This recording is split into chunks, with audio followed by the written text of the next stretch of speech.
विश्वतत्त्वानां वन्दे तद्गुणलब्धये वन्दे तद्गुणलब्धये। 10 लक्षण महापर्व का आज चौथा दिन है और हम लोग रोजाना सुबह तत्वार्थ सूत्र का स्वाध्याय कर रहे हैं। 10 लक्षण में सभी जगह तत्वार्थ सूत्र को पढ़ने की एक परंपरा ही है और वो बहुत अच्छी परंपरा है और बहुत सोच समझकर रखी गई है, क्योंकि तत्वार्थ सूत्र को जानना बहुत ज़रूरी से ज़रूरी है। हर हालत में तत्वार्थ सूत्र का ज्ञान हर एक जैन को होना ही चाहिए। जो नाम से भी जैन है उसको तत्वार्थ सूत्र का ज्ञान होना कंपलसरी है। और इसीलिए मैं भी आपको सरल ढंग से तत्वार्थ सूत्र समझा कर ये प्रेरणा देना चाहता हूँ कि आप तत्वार्थ सूत्र को जरूर पढ़ो, समझो। तत्वार्थ सूत्र वैसे तो सब जिनवाणी की किताबों में है, लेकिन उसके अलावा भी हिंदी में, संस्कृत में, अंग्रेजी में, गुजराती में, मराठी में, संसार की कोई भाषा शायद ऐसी नहीं है जिसमें तत्वार्थ सूत्र अवेलेबल नहीं हो।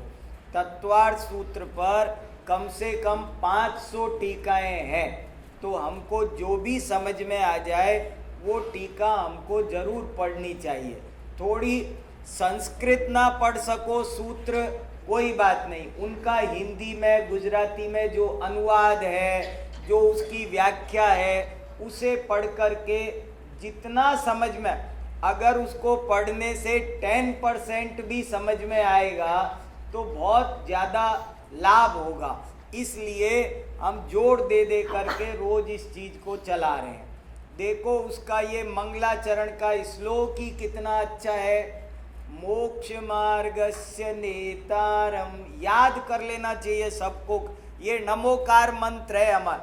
अगर कोई पूछे कि नमोकार मंत्र के बाद सबसे बड़ा महामंत्र कौन सा है, तो यही है, मोक्ष मार्गस्य नेतारम भेत्तारम कर्म भूव्रताम ज्ञातारम विश्वतत्त्वानां वंदे तद्गुण लब्धये।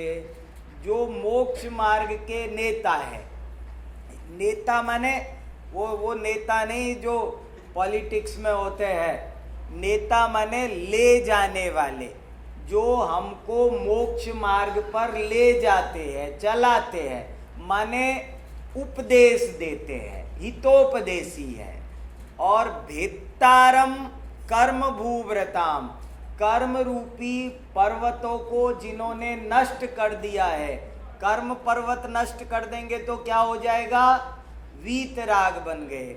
और ज्ञातारम विश्व तत्वानाम माने सर्वज्ञ बन गए। अब ये बात याद रहनी चाहिए, मोक्ष मार्ग से नेतारम माने हितोपदेशी, भेत्तारम कर्म भूव्रताम यानी वीतरागी, और ज्ञातारम विश्व तत्वानाम यानी सर्वज्ञ। जो वीतराग हो, सर्वज्ञ हो और हितोपदेशी हो, मैं उनको भक्ति पूर्वक प्रणाम करता हूँ। और प्रणाम करने के पीछे मेरी और कोई इधर उधर की लौकिक कामना कुछ भी नहीं है, बल्कि एक ही अभिलाषा है कि मैं खुद भी वीतराग सर्वज्ञ बन जाऊं। इसके लिए नमस्कार करते हैं।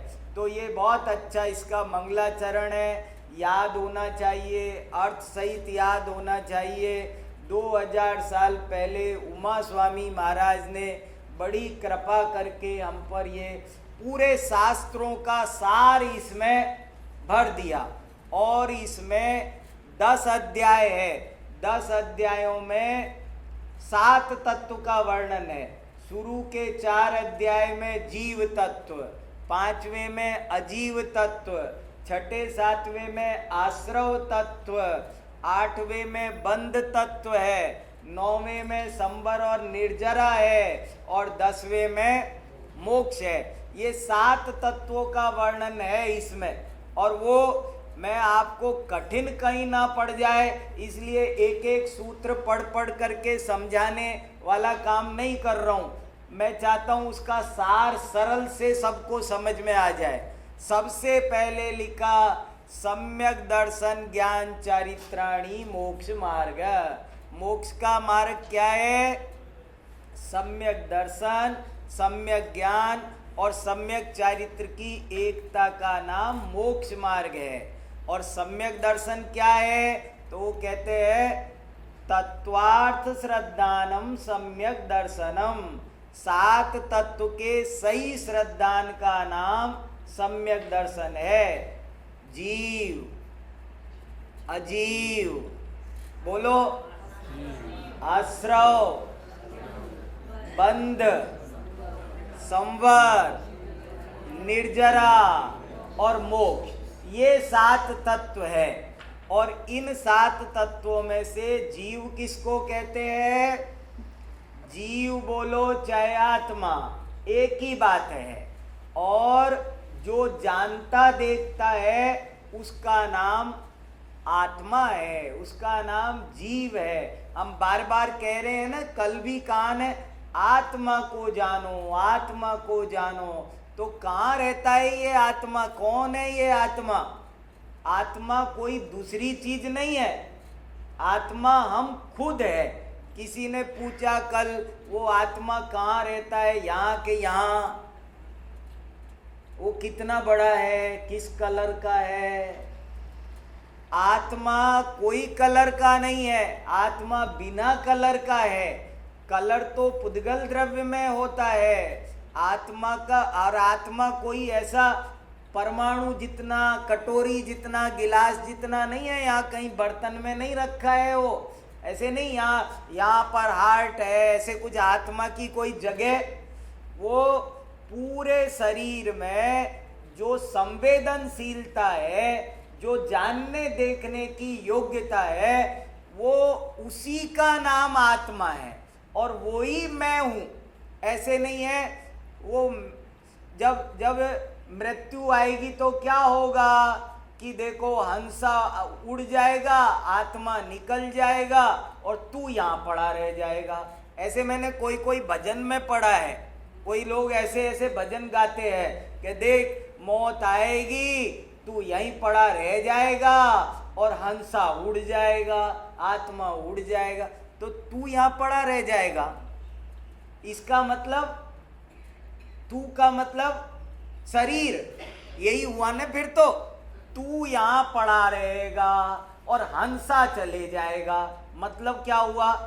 कोई भजन बोलो करो कुछ भी, तो जैन धर्म में बड़ा विवेक चाहिए। ऐसे ही कुछ भी नहीं बोल सकते आप, उल्टा सीधा। कोई लोगों को कुछ आता नहीं तो लिख देते हैं कुछ भी, और फिर सब उसको बोलने भी लग जाते हैं। ऐसे नहीं, तू पड़ा रह जाएगा क्या? अरे तू चला जाएगा, शरीर पड़ा रह जाएगा। समझ में आया? ये नहीं कह सकते कि तू पड़ा रह जाएगा, तू थोड़ी पड़ा रहेगा। जो पड़ा रहेगा वो तू नहीं है। ऐसे ही एक भजन मैंने सुना था महावीर भगवान के बारे में। महावीर भगवान दीक्षा लेके जा रहे हैं, तो किसी ने भजन लिखा, चल दिया छोड़ घर बार, कुटुंब परिवार, धार मुनि बाना, समझाया वीरन माना। भजन है ये। तो मैं कभी कभी सोचता हूँ ये सही लिखा है कि गलत लिखा है। क्या लिखा है इसमें? चल दिया छोड़ घर बार, ठीक है। चल दिया छोड़ घर बार, कुटुंब परिवार, धार मुनि बाना। बिल्कुल ठीक है, कहीं कोई गलती नहीं है। अब आगे देखो, समझाया वीरन माना। महावीर राजकुमार वर्धमान, उनको सबने बहुत समझाया मगर वो नहीं माने। ये बात जरा सोचता हूं मैं तो ये मुझे बड़ी अटपटी लगती है। क्या लिखा? समझाया। समझाया था सबने उनको समझाया था। क्या समझाया था? शादी कर लो, राज करो, दीक्षा मत लो। इसका नाम समझाना है? अगर इसका नाम समझाना है तो बहकाना किसका नाम है? ये समझाया था कि बहकाया था? उनको हम ही समझदार थे जो उनको समझाए। वो गलत काम कर रहे थे सो हम समझा रहे थे। सही पूछो तो ये भजन मेरे हिसाब से तो ऐसे होना चाहिए था। चल दिया छोड़ घर बार, कुटुंब परिवार, धार मुनि बाना, बहकाया वीर न बहका। सबने बहकाया था, समझाया थोड़ी था। इसका नाम समझाना है क्या? तुम शादी करो, ये अच्छी बातें समझा रहे थे उनको। तो कई दफे हमको सोचना चाहिए हम क्या कह रहे हैं, क्या नहीं कह रहे हैं। तो आत्मा वो है जो जब शरीर पड़ा रहता है तू चला जाता है। ऐसे नहीं तू पड़ा रह जाएगा। वो जो जाएगा, जो हंस है, वही तो तू है, वही तो आत्मा है। और क्या अलग से थोड़ी कोई आत्मा है। ये जो मैं असल में ये बोलने की जो क्रिया हो रही है ना, देखो क्या है, हम ऐसा कह सकते हैं कि जो बोल रहा है वो आत्मा है? नहीं, बोलना पुद्गल का काम है। लेकिन जो बोलने की कोशिश कर रहा है, भाव कर रहा है, इच्छा कर रहा है, दैट इज आत्मा। समझ में आया? आत्मा बोलता नहीं है। आत्मा तो बोलने के भाव। ये हाथ हिला रहा है वो आत्मा है क्या? नहीं, हाथ तो शरीर के हैं, आत्मा के कोई हाथ नहीं होते। ये हाथ हिलाने का आत्मा भाव करता है और फिर हाथ हिलते हैं। तो जो जानता देखता है, शरीर के पूरे प्रदेश में उसी आकार में व्याप्त रहता है, अमूर्तिक है, जिसमें कोई स्पर्श नहीं है। वो आत्मा ठंडा होता है कि गरम? ठंडा, गरम, हल्का, भारी, रूखा, चिकना, कड़ा, नरम, ये पुद्गल के स्पर्श के 8 गुण होते हैं। वो आत्मा में नहीं है। आत्मा कैसा होता है? टेस्ट में मीठा, खट्टा, कुछ कैसा लेमन जैसा स्वाद आता है, कैसा? उसमें कोई रस नहीं है। उसमें वो खुशबू आती होगी बढ़िया, नहीं, सुगंध दुर्गंध नहीं है। काला, पीला, सफेद, लाल, हरा कुछ नहीं है। वो आत्मा तो अमूर्तिक है। जरा आत्मा आंख बंद करके दिखता है। दुनिया की सब चीजें आंख खोल के दिखती है। और आत्मा ये जो जानने देखने का वर्क कर रहा है, उसका नाम आत्मा है और वो ही मैं हूं। ऐसी मान्यता का नाम सम्यक दर्शन है। समझ में आया? सम्यक दर्शन क्या है मैं आपको बहुत सरल में बता रहा हूं, बस थोड़ा मन लगाना है आपको। और आपको इसमें कोई शंका हो तो खूब डिस्कस करो, टूट पड़ो, खूब चर्चा करनी चाहिए। रात और दिन इस विषय का धुन चलना चाहिए, तब ये विषय समझ में आएगा। आ सकता है, मगर अब रुचि नहीं लो तो समझ में नहीं आ सकता। रुचि लेना जरूरी है।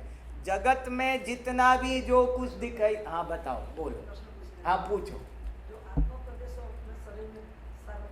हाँ, तो जब आदमी मर जाता है, हाँ, तब ये प्रदेश सब इकट्ठा हो जाता है। हाँ, जैसे कि तैसे निकल के जाते। ये सब इसमें पूरा का पूरा तत्वार्थ सूत्र में वर्णन है। देखो कोई कैसे मरता है, कैसे अगले जन्म में जाता है, उस सब का वर्णन इस तत्वार्थ सूत्र में ही दूसरे अध्याय में बहुत विस्तार से है। हमने पढ़ा है लेकिन समझ में नहीं आया। हाँ, वो पूछ रहे कि जब ये शरीर में से आत्मा के अभी जैसे कोई 1 फीट का बच्चा है, कोई 6 फीट का है, तो 1 फीट के मनुष्य का आत्मा 1 फीट का है, 6 फीट का आदमी में आत्मा 6 फीट में आत्मा में एक इलास्टिक जैसी पावर होती है। जैसे इलास्टिक होता है ना, वो उसमें संकोच भी हो सकता है और विस्तार भी। और इसका एक बहुत अच्छा उदाहरण है कि जैसे समझो लाइट है, एक 100 वाट का बल्ब आप एक 10 बाई 10 के कमरे में जलाओ तो रोशनी की साइज क्या होगी? उस बल्ब की जो रोशनी है, रोशनी की साइज बताओ। का रूम है 10 बाई 10 बाई 10 का, अब रोशनी की साइज क्या होगी? कि रोशनी की साइज भी 10 बाई 10 बाई 10 ही होगी। अब बल्ब को, उसी बल्ब को हम दूसरे एक बॉक्स में जलाते हैं जो ओनली 2 बाई 2 बाई 2 का है। अब क्या करोगे? रोशनी कम हुई क्या? रोशनी वही 100 वाट की है, मगर उस रोशनी की साइज अब 2 बाई 2 बाई 2 हो गई, संकोच हो गया। और अगर उसको 10 बाई 10 की बजाय 50 बाई 50 का बना दो तो विस्तार। ऐसे ही हमारी आत्मा बच्चा बड़ा हुआ तो आत्मा बड़ी नहीं हुई, आत्मा के प्रदेश खुल गए, इलास्टिक के। चींटी बन गया, एक हाथी मरकर चींटी बन जाता है, चींटी मरकर हाथी बन सकती है। तो कैसे होता है? आत्मा एक ही है, लेकिन प्रदेश सिकुड़ जाते हैं, फैल जाते हैं, बस यही होता है। तो जब मरते हैं तब एज इट इज यहां से उसी साइज में पहले निकलता है, साइज छोटा बड़ा नहीं होता अभी यहां से, ऐसा नहीं है। जैसे अभी मान लो मैं शरीर छोड़ता हूं, मान लो मेरी मृत्यु होती है, मरना नहीं वाला, चिंता नहीं कर रहा, उदाहरण दे रहा। हाँ, वो मैं मजाक करने की आदत है, थोड़ा ऐसे ही एंजॉय करते बात करते हैं ना। तो क्या अभी समझो यहाँ मेरी मृत्यु होने वाली है, तो क्या होगा कि मेरी जो 5 फीट 6 इंच की साइज है, मेरी आत्मा के, और जितना मोटाई लंबाई चौड़ाई जो कुछ है, मेरे प्रदेश उसी साइज में बाहर निकलेंगे। ये शरीर छोड़ देंगे, मैं उसी साइज में बाहर निकलूंगा। और फिर जो नेक्स्ट बर्थ जो मुझे लेना है, उसके अकॉर्डिंग वो एक्सपेंड्स या एक्सट्रैक्ट हो जाएंगे, वो उस हिसाब से हो। मान लो जाकर के मुझे अब बड़ा शरीर मिलना है तो वो फैल के, छोटा मिलना है तो छोटा। और इसीलिए जब मोक्ष होता है तो मोक्ष दशा में क्या होता है? वो अंतिम शरीर जैसे आत्मा निकलता है वो उसी आकार से वहां रह जाते हैं, क्योंकि अब नया शरीर तो लेना नहीं है। नहीं, वो नहीं, आकाश के प्रदेश अलग है, आत्मा के प्रदेश अलग है। आत्मा निकलता है और थ्रू आकाश जाता है, और उसकी भी प्रोसेस है। वो देखो मैं क्या बताऊं, जैसे थोड़ा शॉर्ट में बताता हूं, है बहुत बड़ा विषय पर मैं शॉर्ट में बताता हूं कि जैसे समझ लो कि यहाँ मृत्यु हुई, अब जन्म लेना है, समझ लो उस कोने में जन्म लेना है, तो क्या होगा? या समझ लो वह किसी उस कोने में जन्म लेना। तो आत्मा जब भी निकलता है, फर्स्ट ऑफ ऑल 90 डिग्री के कोण में ऊपर ही जाता है। ये ही नियम है और कोई नियम नहीं है, एक ही काम है। वो बिल्कुल सीधा 90 डिग्री के एंगल से ऊपर जाएगा। ऊपर जाने के बाद जहां जन्म लेना है उस तरफ रुख करके वो उधर जाएगा। ऐसे वो ज्यादा से ज्यादा 3 टर्न ले सकता है। मान लो वहां जाना है तो 1 2, अगर फिर नीचे आना हो, ऊपर जाना हो तो वो ऊपर नीचे लेगा, पर ज्यादा से ज्यादा 3 टर्न लेता है। और जिसको हम 1 सेकंड से भी कम का टाइम है, बहुत से लोग कहते हैं ना उनकी आत्मा भटक रही है, ऐसा कुछ नहीं।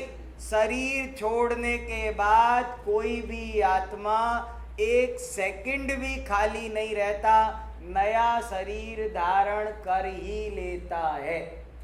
कोई एकेंद्री, कोई, इसमें इंद्रियों का भी वर्णन है। एकेंद्री, 2 इंद्री, 3 इंद्री, 4 इंद्री, पंचेंद्री, वो सब जानना चाहिए।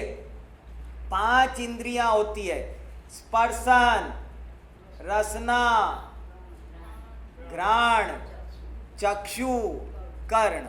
ये पांचों इसी क्रम से याद रहना चाहिए। मैं पूछता नहीं हूं, पर आप अपने से पूछ लो, खुद ही अपने आप से पूछो, हमको आता है। 5 इंद्रियां होती है और पांचों इंद्रियों के नाम इसी क्रम से याद होने चाहिए, क्योंकि क्रम या होगा तो बहुत पूरी बातें समझ में आएगी।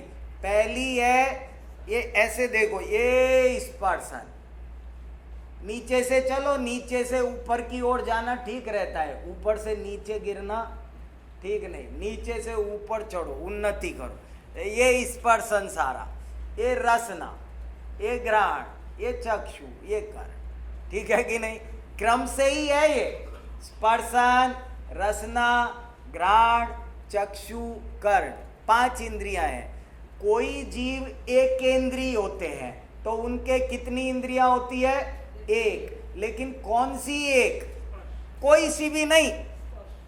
ऐसे नहीं कि अब समझ लो कोई कहे मुझे एकेंद्रीय बनना है तो ऐसा करो, मुझे आंख दे दो बस, ऐसे नहीं चलेगा। वो तुम्हारा सिलेक्शन यहाँ नहीं चलेगा। एक चाहिए तो स्पर्शन ही मिलेगी, और 2 चाहिए तो कोई सी भी 2 नहीं मिलेगी, फर्स्ट 2 मिलेगी, स्पर्शन और रसना। 3 इंद्रिय जीव के 3 इंद्रियां होती है। कौन सी 3? स्टार्टिंग 3, स्पर्शन, रसना, घ्राण। और 4 इंद्रिय जीव के स्टार्टिंग 4 होगी, स्पर्शन, रसना, घ्राण, चक्षु। और पंचेंद्रिय के 5। अभी देखो, मान लो आपने कोई कीड़ा देखा और उसके आपको आंख दिख गई, आपको मुंह नहीं दिखा, नाक नहीं दिखी, आपको क्या दिखा? आंख दिख गई। तो आप समझ लो इसके आंख है, इट मीन्स ये डेफिनेटली 4 इंद्रिय तो है ही है। समझ में आया? क्या समझ में आया मैं क्या बोल रहा हूं? अगर उसके आंख है, इसका मतलब क्या हुआ? आंख तो तभी होगी जब पहले स्पर्शन हो, रसना हो, घ्राण हो, 3 हो तो ही चौथी हो सकती है। 3 के बिना चौथी नहीं होती। अगर आपको किसी के कान दिख गए और कुछ नहीं दिख रहा तो समझ लेना कि वो गारंटी से पंचेंद्रिय है। कभी कभी कोई जीव हमको पहचानने में नहीं आते। एकेंद्रीय जीव कौन है?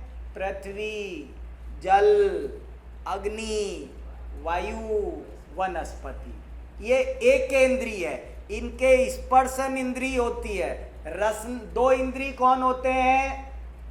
ये जो लट होती है, लट इल्ली सुरसुली नहीं हो जाती आटे वाटे में, सब्जी में निकलती, मटर में निकलती, वो लट, वो कीड़ा छोटा, वो होता है 2 इंद्रिय। वो 2 इंद्रिय जीव है। 2 इंद्रिय जीव के 2 इंद्रियां होती है। कौन कौन सी 2? स्पर्शन और रसना। 3 इंद्रिय जीव कौन होते हैं?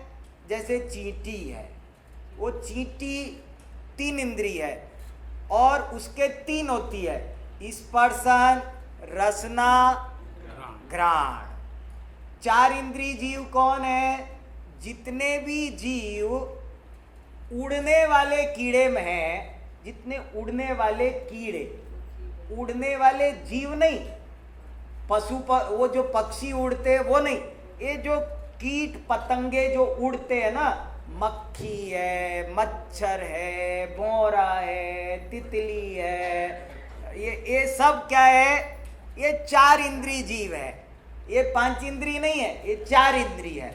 और 5 इंद्रिय जीव में आते हैं गाय, भैंस आदि पशु, चिड़िया, कबूतर, तोता आदि पक्षी, और मनुष्य, हम आप सब पंचेंद्री जीव है। तो ये 5 तरह के जीव है, एकेंद्री, द्विइंद्री, 3 इंद्री, 4 इंद्री और पंचेंद्री। 5 प्रकार की इंद्रियां जिनके होती है वे सब संसारी जीव है। और जब मुक्त होते हैं तो सारा शरीर, और ये इंद्रियां भी केवल उपकरण मात्र है, इनके माध्यम से जानने का जो वर्क है वो तो आत्मा। जैसे चश्मा देखता है क्या? चश्मा नहीं देखता, आंखें देखती है। और आंखें भी नहीं देखती, वास्तव में पूछा जाए तो देखता कौन है? देखता तो आत्मा है। इसलिए आत्मा का स्वरूप बहुत अच्छी तरह समझना चाहिए। इसके बाद ये जीव तत्व है, फिर अजीव तत्व का स्वरूप भी बहुत अच्छी तरह समझना चाहिए। अजीव तत्व के 5 भेद है, पुद्गल, धर्म, अधर्म, आकाश, काल। कोई भी द्रव्य ओरिजिनली अपना स्वभाव नहीं छोड़ता, कोई भी द्रव्य, सब मिलते हैं, पर्याय बदलती है, पर अपना ओरिजिनल नेचर कोई भी द्रव्य नहीं छोड़ता। देखो एक बहुत अच्छा उदाहरण दूं आपको, 5 इंद्री का भी देता हूं और इसका भी देता हूं। जैसे समझो पापड़ खाते हैं ना, पापड़, तो पापड़ खाए तो वो कुरकुरा है, वो स्पर्शन इंद्री बता रही है। वो टेस्ट है, ऐसा टेस्ट है। वो रसना इंद्रा, तीखा सा है, ये जो रसना इंद्री बता रही है। घ्राण इंद्री बोल रही है हाँ बड़ी खुशबू आ रही है इसमें। रसना इंद्री बोल रही है हाँ बड़ा गोल पीला सुंदर है। और कर्ण इंद्री बोल रही है बड़ी अच्छी खड़खड़ की आवाज आ रही है। 5 इंद्रियां पापड़ खाते समय 5 इंद्रियों के विषय का सेवन है।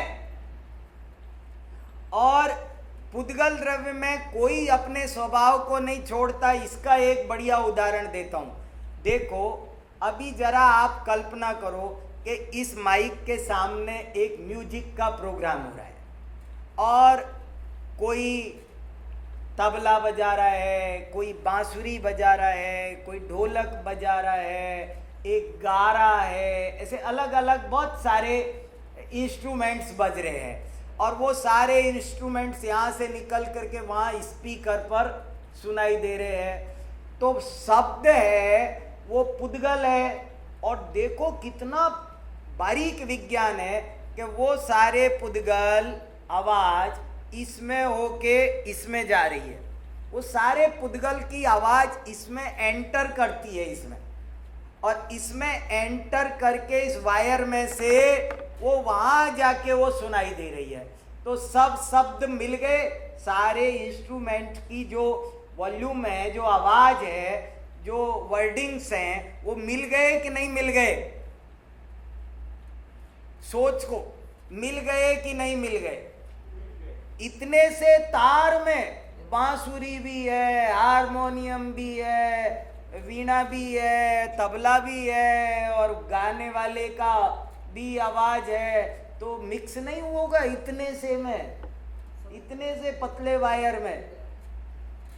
आप कुछ भी कहो कि वो मिल गए, लेकिन वास्तव में देखा जाए तो वो मिलते नहीं है, अलग अलग ही रहते हैं। और अलग अलग ही रहते हैं इसीलिए तो देखो जब सुनते हैं ना उसी को, तो हम कहते हैं वाह क्या बांसुरी बजाई है, ओ हो कमाल, बांसुरी तो बहुत बढ़िया बजाई। इसका मतलब है बांसुरी अभी अलग सुनाई। समझ में आ रहा है उदाहरण? वो मिक्स हो गया कि अलग अलग है? कि वो मिक्स भी हो गया, लेकिन मिक्स होने पर भी मिक्स नहीं हुआ। सुनने वाला अलग अलग सुन सकता है। हाँ ये बांसुरी है। तबले वाला कितना अच्छा तबला बजा रहा है भाई, तबला तो अकेले तबला सुन लिया आपने। इसका मतलब है मिलकर भी बिना मिले रहते हैं। ऐसे ही 6 द्रव्य कितने भी मिल जाओ मगर वास्तव में मिलते नहीं है। आत्मा इस शरीर से कितना मिल गया, लेकिन मिला बिल्कुल अलग है, वो बिल्कुल नहीं मिला। अपन ठंडाई बनाते हैं तो चीनी, बादाम, खसखस सब अपन ऐसे जोर से खूब घोट देते हैं, बिल्कुल काली मिर्च वाले सब घोट दिया। अब मिल गया सब ऐसे ऐसे पानी से ऐसे और कर दिया, मिक्सर चला दिया, क्या कर सब कर दिया, खूब पूरी कोशिश करो। अब मिल गए सब सामान, सब चीजें मिल गई क्या? हाँ मिली है तभी तो ठंडाई बनी है, नहीं मिलती तो काहे को ठंडाई बनती। लेकिन मैं कहता हूं कि अभी भी वे सब मिले नहीं, किसी ने भी अपना स्वभाव नहीं छोड़ा। वो काली मिर्च अभी भी आप आंख बंद करके देखो, वो बोल रही है कि मैं तो ये रही, तूने मुझे बहुत घोटा था मगर मैं मिली। वो चीनी बोलती है, इसीलिए अपन कह देते हैं ना चीनी कम है, मिर्ची ज्यादा है, कम है। वो कैसे पता चलता है? अगर मिल जाए तो पता नहीं चल सकता। इसलिए कहने देखो, मैं आपको क्या बताऊं, सरल करने के तो मुझे बहुत तरीके पता है, मगर मैं ये चाहता हूं कि आप सब पढ़े लिखे यहाँ पर रहने वाले बुद्धिजीवी लोग हो, थोड़ा मन लगा के इस विषय को एक बार समझ लो। एंटरटेनमेंट करने की तो बहुत जगह है, मगर ये तत्व ज्ञान की ठोस बात अगर एक बार पल्ले पड़ गई ना तो निहाल हो जाओगे। द्रव्य गुण पर्याय समझ में आ गया, वो आदमी सुखी हो सकता है, वो आदमी सामायिक कर सकता है। और जो द्रव्य गुण पर्याय नहीं समझा उसकी कभी चिंता नहीं मिट सकती, वो ध्यान नहीं कर सकता, वो सदा आर्त ध्यान रौद्र ध्यान ही करेगा, धर्म ध्यान नहीं कर सकता। ध्यान करने के लिए जब हमको ये समझ में आएगा कि ये दुनिया 6 द्रव्यों से बनी है, किसी ने बनाई नहीं, कोई बिगाड़ेगा नहीं, और कोई द्रव्य कभी नष्ट नहीं होता, कोई द्रव्य नया नहीं बनता, कोई द्रव्य किसी दूसरे द्रव्य का काम नहीं करता, मैं स्वतंत्र द्रव्य हूँ, अनादि अनंत हूँ, चेतनामय हूँ। जब ये समझ में आएगा तो अपनी भी दशा ऐसी होगी, थोड़ी देर को ही सही पर आत्मा की अनुभूति प्रकट होगी, वीतरागता का अंश प्रकट होगा, और वही जैन धर्म पाने का असली सार है। वो नहीं मिला तो फिर क्या बताओ। इसलिए कैसे भी करके हमको इसमें जितना टाइम लगाया वो तो समझो काम का, और जो इसमें टाइम नहीं लगाया वो सब बेकार। समय सार का मतलब है जो समय आत्मा को दिया उसका नाम वो सार्थक, और बाकी का सब निरर्थक। तो इसलिए ज़्यादा मैं क्या कहूँ, आप बहुत मन लगा के सब चीज़ें सुन रहे हैं, बहुत अच्छा धर्म ध्यान का सीजन चल रहा है। बस यही समझ लो, ज्ञानात् त्यागः त्यागात् शांति। ज्ञान करना जरूरी है। हमने बहुत सारा टेंशन अपने सिर पर लाद रखा है, बहिरंग परिग्रह, अंतरंग परिग्रह, द्रव्य कर्म, भाव कर्म, नो कर्म, वो सब हमने अपने सिर पर डाल रखा है। हम सोच रहे हैं मैं ही गाड़ी चला रहा हूँ, बोझा है हमारे सिर पर, ये बोझा उतारना जरूरी है। मैं ही धुनूंगा, जब तक कर्ता बुद्धि नहीं छूटेगी, जब तक परद्रव्य का स्वामीपना नहीं छूटेगा, तब तक आत्मा का अनुभव होने वाला नहीं है। और आत्मा का अनुभव हुए बिना सम्यक दर्शन नहीं होता, धर्म की शुरुआत नहीं होती। कितना भी वो तो बाकी सब छोटा मोटा पुण्य कार्य तो हमने अनेक जन्मों में अनेक बार ये किया, पर ये जो ठोस काम करने का अब हमको अवसर मिला है वो हमको जरूर करना चाहिए। 6 द्रव्य 7 तत्व, ये तत्वार्थ सूत्र पढ़ने से आपको मिलेंगे। किताबें कहाँ मिले, कैसे मिले, आप ढूंढो, सब मिलेगी, कोई दिक्कत नहीं है। अब यहाँ का हमको पता नहीं तो हम बता, इंडिया में 100 जगह मिलती है, हमें पता होता आपको कितनी किताबें अच्छी अच्छी ला के दे देते। अब हमें पता नहीं था यहाँ क्या स्थिति, आपको कौन कौन ग्रंथ चाहिए। पर अभी भी jinwani.com पर जाओ, बहुत सारे शास्त्र अपने अवेलेबल है। हिंदी में चाहो हिंदी में अवेलेबल है, गुजराती में चाहो गुजराती में अवेलेबल है, अंग्रेजी में उनको देखो वो कहाँ से छपे हैं, कौन चाहिए, किसी से कह के, रोज वहाँ से कोई आता है, मंगाओ, कुछ भी कह कर देखो, चाहोगे तो हो जाए। मेहनत तो थोड़ी करनी पड़ेगी ना। अपने धर्म का पुराना नाम क्या है पता है आपको? श्रमण। जैन धर्म का एक नाम ये भी है, पता है आपको किसी को? श्रमण। श्रमण धर्म है ये। तो श्रमण धर्म वाले को तो श्रम करना ही चाहिए कैसे भी करके। देखो एक छोटा सा दृष्टांत दे के बात पूरी करता हूँ, बहुत अच्छा दृष्टांत है। एक सेठ जी थे, उनके 4 बेटे थे। तो बहुत कहते थे सेठ जी की भैया कुछ काम सीखो, मगर बेटे कहना नहीं मानते थे।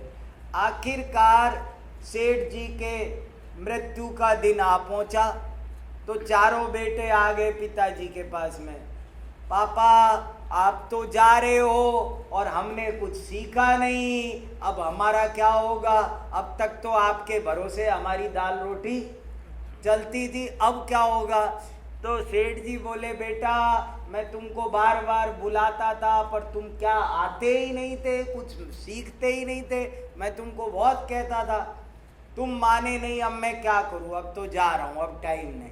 नहीं नहीं कुछ तो बताओ। तो सेठ जी ने कहा कि देखो, छाया में आना, छाया में जाना और खूब मीठा खाना, तुम सुखी हो जाओगे। क्या क्या कह के मर गए सेठ जी?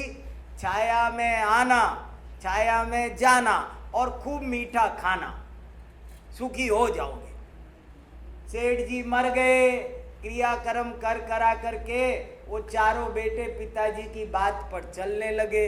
रोजाना जब दुकान पर जाते तो छाता लेके जाते, क्योंकि पिताजी ने कहा था छाया में जा। आते तब भी छाया में अपने शरीर पर एक भी धूप की किरण नहीं लगने देते थे, धूप से बचा के रहते थे। पिताजी कह के गए थे छाया में रहना है, छाया में जाना है, छाया में आना है।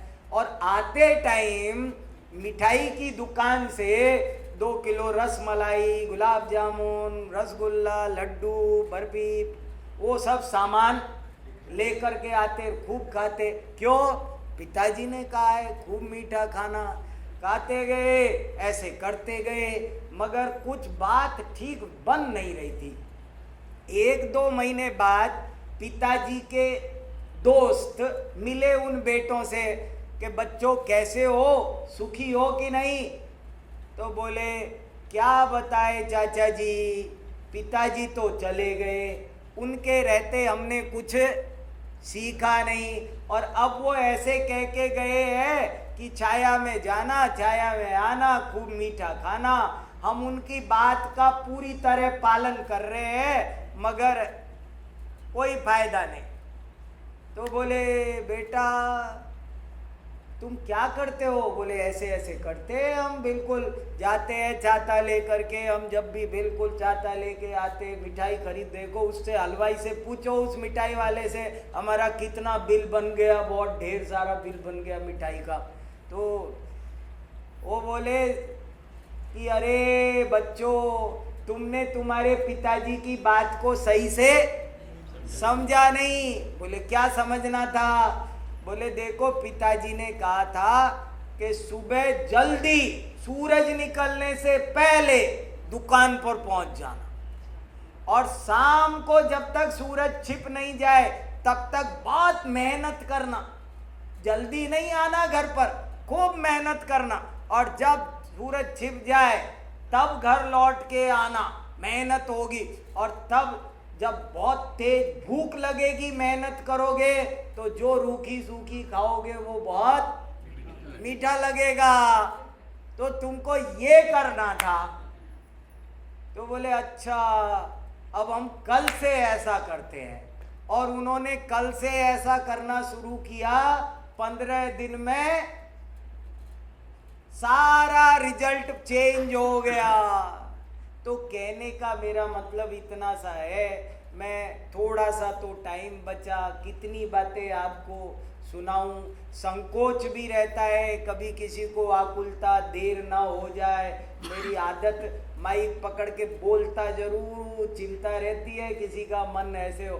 तो इसलिए बहुत शांति से आप लोग धर्म ध्यान करो, कल्याण हो, स्वाध्याय करो। मेरी यही बहुत बहुत आपको मंगल कामना है। खूब पढ़ो, कोई प्रश्न समझ में नहीं आए पूछो, ज्ञानियों से पूछो, विद्वानों से पूछो, महाराजों से पूछो।